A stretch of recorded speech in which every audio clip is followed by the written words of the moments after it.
Good afternoon. As you all know, Friday afternoon, our region faced a devastating tornado that began in Clayton and carved its way through Richmond Heights and University City, and then made a path through the city of St. Louis. The storm left behind significant damage to homes and businesses and schools. Trees were down, and the damage was significant, and the cleanup is ongoing. But from the very beginning, our focus has been on the people, supporting our neighbors, supporting our friends, and our communities that were hit the hardest. Immediately after the storm, crew members from our region of Transportation and Public Works and our Parks and Recreation Department were deployed. These teams worked alongside of our municipal partners in Clayton and Richmond Heights and in University City. They worked to clear roads from downed trees so our first responders could have a pathway through the debris. And I personally want to thank all of our first responders, our crews, our volunteers, everyone who's worked beside them in our communities. Their help was critical, not just to restore mobility, but then also to make sure that our emergency medical services had a path and could reach our residents who needed help in time.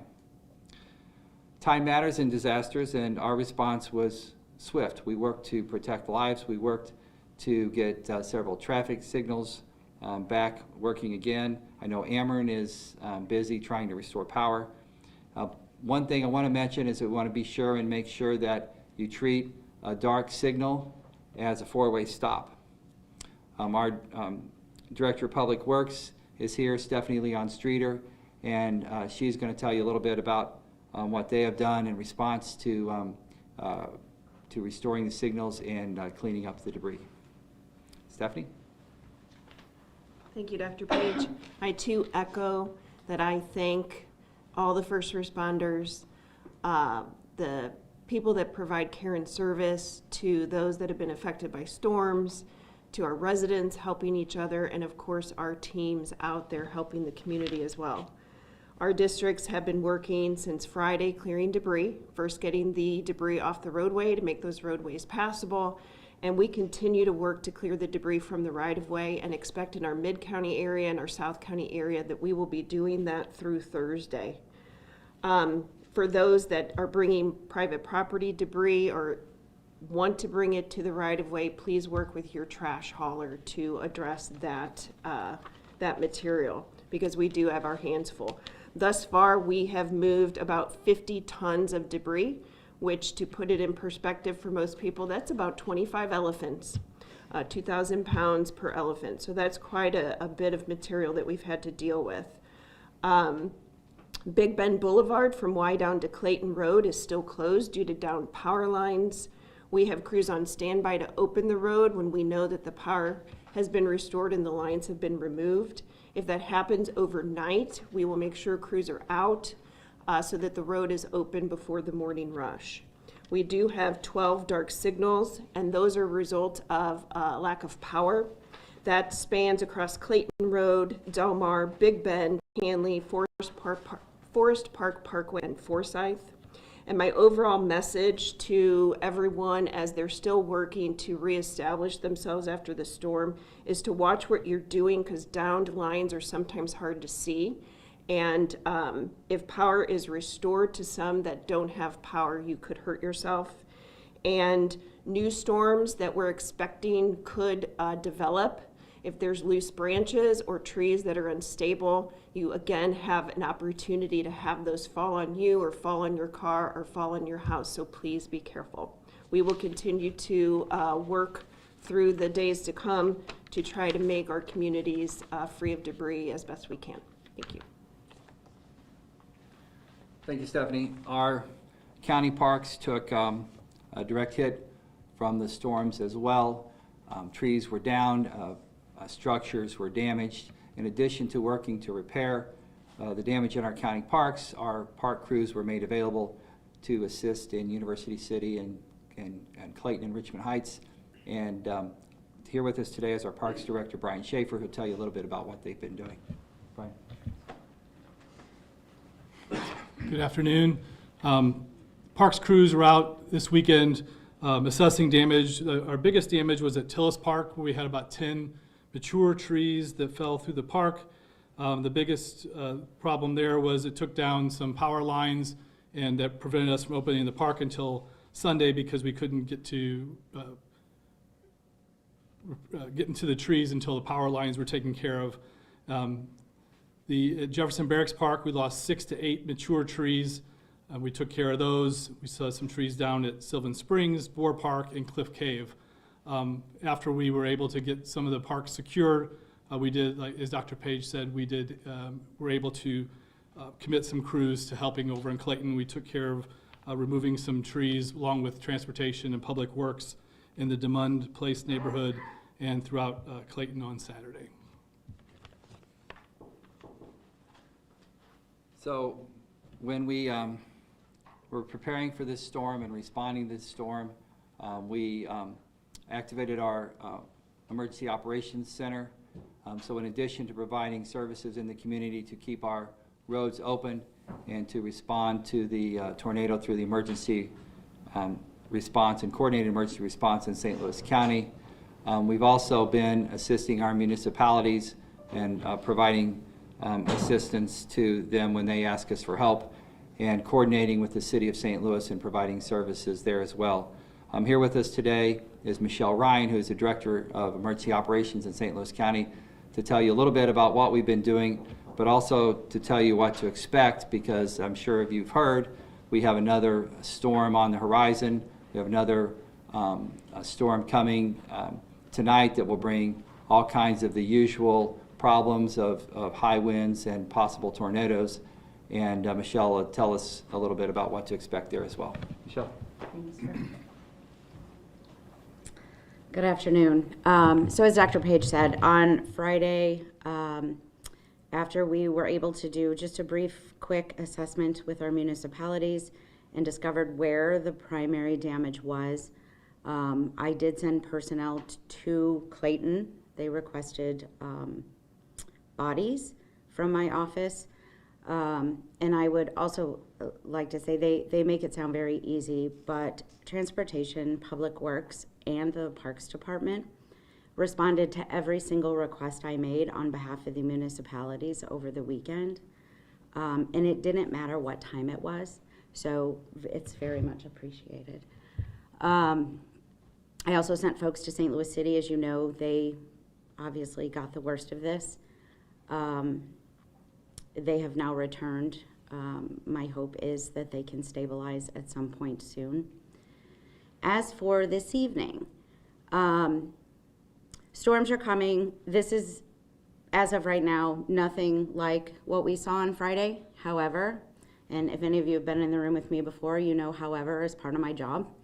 Mother Nature's gonna do what she's gonna do, right? So I ask that you be prepared. Thunderstorms are coming. There is a small possibility for tornadoes with this. Make sure you have what you need in your household, just in case your power does go out. If you have a few hours before this comes, if you have some tree limbs that are sort of hanging, if you can get those down before the storm comes, that's helpful. And then once the storm has cleared, if you find that you do have damage, please call 211 and report that so we know where the damage is. Thank you. Thank you. So with the storms and the emergency response, we're starting to move into recovery. And in any type of storm setting, you're going to see people in the community or moving throughout the community who offer their services. We want to offer a warning that not everyone who comes to offer help has your best interest in mind, and we're asking that you be alert for scammers and those who would take advantage of people in a vulnerable time like this.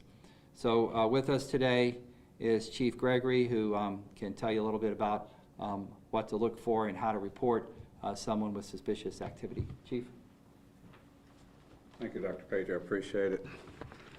Just to reiterate one of the things that Michelle mentioned about 911 calls, city was overwhelmed with 911 calls on Friday night. We took a number of 911 calls just because they were overwhelmed. So we just want to make sure that people are only calling 911 when absolutely necessary. Don't call 911 to report a tree down or power outages or things of that sort. So that was the one big thing about 911. As Dr. Page said, unfortunately, at times like this, when people are at need because of the storm, there's still a lot of bad people out there. A lot of bad people come out there to try to take advantage of those that are in need. They know that they need repairs. They know that they need these repairs like right away. So they do everything they can to take advantage of them. I just want to throw out a few tips in reference to scammers. Ensure that the contractor that you're working with is licensed, bonded, and insured. You can check with the Better Business Bureau to make sure that they are that. Get any kind of reviews that you have on these businesses that you're doing business with. Get multiple estimates on any kind of work that's given to you for repairs. Be cautious of low and high prices. If it's very low, there's probably a reason why it's very low. Obtain contracts for the scope of work to be done. Don't pay anybody with cash. Don't pay them in advance for the work that's being done because you probably won't see them again if that be the case. And obtain contracts with people that you're working with. And again, I'll just emphasize, don't pay people in cash because if you do, they'll probably never come back to finish your work. So, thank you. Thank you, Chief.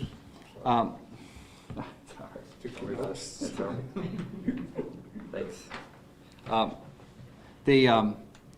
The Red Cross is a really important part of our emergency response. We work with them in a partnership. They help us with immediate needs for emergency shelter. They help us to get services for folks who need a place to stay or need help in the urgent needs of a storm. With us today is Latricia Cox, who is the Executive Director of the Red Cross. She's here to tell you a little bit about their role and the services they have to offer and how to get access to them. Good afternoon. We've been working tirelessly around this area just to support all the residents of the storm. We're really trying to stay ahead of the weather that is coming, and so we have opened up a new shelter location, and that's in University City at Refresh Community Church on North Hanley Road. We really are trying to make sure that we're responding as appropriately as we can. As was mentioned before, we're here for the immediate needs of the community. And so while we're focusing on sheltering, we also are focusing on damage that will be assessed in the upcoming days. This is a larger scale storm, so it may take some time, but if there is damage to your home, we are really encouraging people to call 1-800-RED-CROSS. We will send individuals out to do assessments of your property, and to those who are eligible for financial assistance, it will be available. And so if you, like I said, if anyone in the area, if you know, needs shelter, and please have them contact us, and we do have those available, and we're continuing to respond to the needs and by opening up new shelters as they come. Thank you. Thank you, Latricia. So the last thing I'll say is that your elected leaders are working together to coordinate resources. The Emergency Operations Center works through all of the fire service and the police departments, all the first responders, to coordinate their efforts, but also to make sure that they're providing mutual aid and sending the resources to where they're needed the most. St. Louis County certainly had some significant damage with this storm, but the vast majority of that is in the city of St. Louis, and we are certainly providing resources there as well. I want to recognize and thank Governor Kehoe, who was on the ground immediately to help coordinate state services in the city of St. Louis, where we were the hardest hit in our region. And I want to recognize both of our United States senators, Eric Schmidt and Josh Hawley, who have been helping us coordinate the federal response and to make sure that FEMA is here to help us and to make sure that all of the folks who can provide services to us are there to do their part. I do want to recognize what Senator Hawley said today and thank him for his efforts to communicate with our insurance carriers that we expect a quick response to the claims from this storm. We know that there are some settings historically where some of those claims have been held up, and I thank Senator Hawley for his leadership to get in front of that. Everyone is calling our office and asking us how they can help. And so there's a couple of things I want to mention. First of all, our county website has the resources. It has the links of the web pages where you can go to learn the structured way to get involved in an area and to be helpful based on where the city is telling us that they need help in this moment. If you have friends or family in the city of St. Louis, or you know people in the city of St. Louis, and give them a hand. They can use your help. Be sure to wear protective gear, to wear gloves, to be careful, and as you're dragging remnants of structures to the curb and dragging leaves and limbs to the curbs, please keep them separated. It's really important to do this so we can send our limbs and our tree products in one direction, and we can send the other rubble in another direction. And I just want to recognize again everyone who stepped up. This is what St. Louis does. We come together to help our neighbors. We work together in a cooperative way. We know that our region has many political subdivisions, but we train for this. Our Emergency Operations Center trains for how to help each other. Our different police departments and fire services train on how to work together in a setting like this, and it really is a well-oiled machine, and you saw some of that in the emergency response. And now you're seeing the community come together to do what St. Louis does, and that is to help our neighbors who need a hand. And I would be glad to answer any questions. How do your sirens work? In St. Louis County? Yes. I'm not aware of any challenges with our sirens. I haven't heard that. A question for the Red Cross director or yourself, Dr. Page. I guess what is it that the Red Cross is equipped to do, or you know, what is it that makes them good for this type of situation? That's a great question for the Red Cross. Yes, we respond to disaster. That is our specialty and what we do. We're good at mobilizing teams to be able to set up a shelter. And at our shelter locations, after a disaster, that's our immediate time to do that. We provide 3 meals a day to families that are in need. We also provide spiritual care and any mental health care. There are people that are figuratively and literally going through storms right now, and so we provide relief support, and so we're there to be as support to the community and to walk along with them with the process. Another specialty of ours is what we do is assess damage to properties. We did that during the storms that were in the spring, earlier in the spring in March, and we'll do that this time around too. And so, you know, we also work with, you know, the state at the marks, and, you know, we're there and we're present collaborating with other community organizations to make sure that the residents of this community and this metropolitan area are taken care of. And that's our specialty as an organization.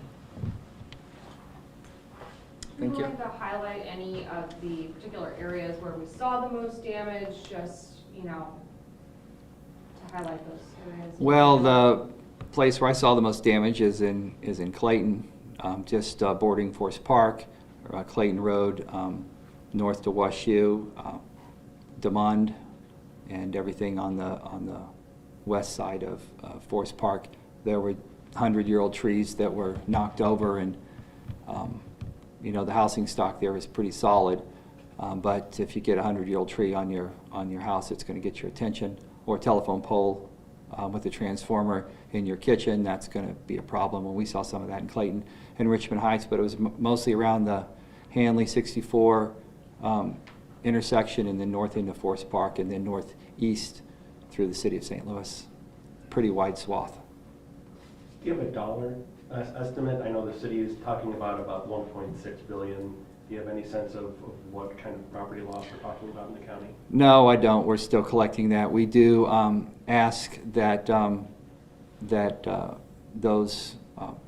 the damage is reported to us, so we can track it through our municipal partners. We keep track of that.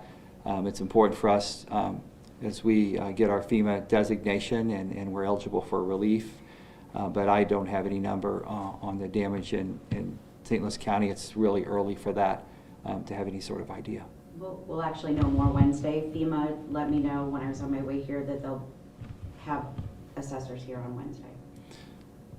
So you probably couldn't hear Michelle. I'll repeat Sorry, that for the thank you. microphones.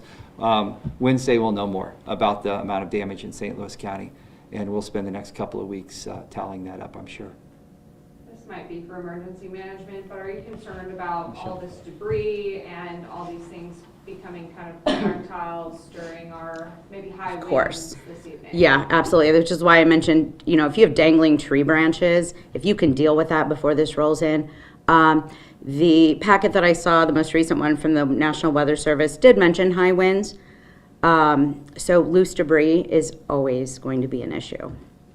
Yeah, that's good. Is there any information about, like, if people wanted to take some of this stuff somewhere, is there like, is the dump open later, or what, you know, is there a place where they can do that yet? Yeah, that's a great question, Michelle. We don't have a centralized location at this point. We don't have a centralized location set up at this point, honestly. When I drove through on my way here, a lot of people still have, I mean, it's just still in their yards. It doesn't look like it's even been moved to the curb. But they're dealing with an awful lot, right? That's probably the last thing on their mind right now. We don't have a centralized location at this point. They can call their trash service. Obviously, these storms are supposed to roll in about an hour and a half. My suggestion is secure what you can, even if it means throwing it in your garage and closing the door, and it keeps it from becoming a projectile. Thank you. Last thing for me, Dr. Page, you talked about sharing resources with the city. Building inspectors, I think, are going to be hard to come by in this near term. Is there any sort of way that the county can share those kinds of resources, or is that a east-west gateway sort of thing, or how do you see that potentially happening? Well, the building inspectors that do the routine work of government are different than the building inspectors that come through from FEMA and the state emergency management to document the damage. They certainly could do that, and we can talk about that, but we'll share resources whenever we can. But there's usually a pretty extensive crew with a lot of people that come in to assess the building damage. It's a different, really a different skill set than folks that check for whether or not somebody meets code. Hi, Dr. Page. Lucretia Wickley from St. Louis Public Radio. Forgive me for trickling in late a little bit here, so if you already touched on this, you know, but do you guys have a sense of like how many people are without power still at this point? I know that you guys, we can ask Amory that, but just. Michelle might know. I heard 30,000 still. Michelle, do you know? That's probably the last number I saw, and I believe it was this morning. I did not Yeah. look later. You know, the challenge we have in this particular storm is that there's a lot of singles that are out of power to a house, and not just a big line that got hit with ice or wind. And just the extent of this damage as it swept through Clayton and all the way up to the northeast corner of the city, those are a lot of single instances where you have to restore power, and that's a lot of work.